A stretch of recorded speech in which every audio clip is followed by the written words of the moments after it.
అనకాపల్లి జిల్లా పాయకరావుపేట నియోజకవర్గంలో హోంమంత్రి అనిత పర్యటించారు. రామచంద్రపురం గ్రామంలో హోంమంత్రి ఇంటింటికి వెళ్లి పింఛన్లు పంపిణీ చేశారు. అనంతరం గ్రామంలో ఏర్పాటు చేసిన దివంగత సీఎం ఎన్టీ రామారావు విగ్రహాన్ని అనిత ఆవిష్కరించారు. తర్వాత కోట ఊరిట్ల మండలం సుంకుపురు గ్రామంలో గంగమ్మ తల్లి పండుగ సందర్భంగా అమ్మవారిని దర్శించుకున్నారు. కార్మికులు, కర్షకులే దేశ ఆర్థిక వ్యవస్థకు పునాదని చెప్పారు.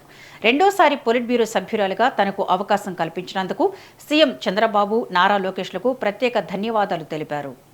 కూడా ఎంతో అభిమానించే మన అన్న ఆరాధ్య దైవంగా భావించే మన అన్న నందమూరి తారక రామారావు గారి విగ్రహ ఆవిష్కరణ చేసుకునే ఒక బృహత్తరమైన అవకాశం నాకు లభించినందుకు ఇక్కడున్న ప్రతి ఒక్కరికి కూడా పేరు పేరున ధన్యవాదాలు తెలియజేసుకుంటూ ఇంత మహత్తరమైన అవకాశం ఇచ్చినందుకు గౌరవ ముఖ్యమంత్రి చంద్రబాబు నాయుడు గారికి ఈరోజు ఎన్డీఏ కూటమి మీద ఉన్న అభిమానంతో, తెలుగుదేశం పార్టీ మీద, అదేవిధంగా జనసేన మీద, బీజేపీ మీద ఉన్న అభిమానంతో, అతి ముఖ్యంగా మీ అందరి ఆడబిడ్డైన నా మీద ఉన్న అభిమానంతో ఇక్కడికి వచ్చి మమ్మల్ని అందరినీ కూడా ఆశీర్వదించినందుకు ఇక్కడికి వచ్చిన ప్రతి ఒక్కరికి కూడా పేరు పేరున నేను కూడా ఎంతో అభిమానించే మన అన్న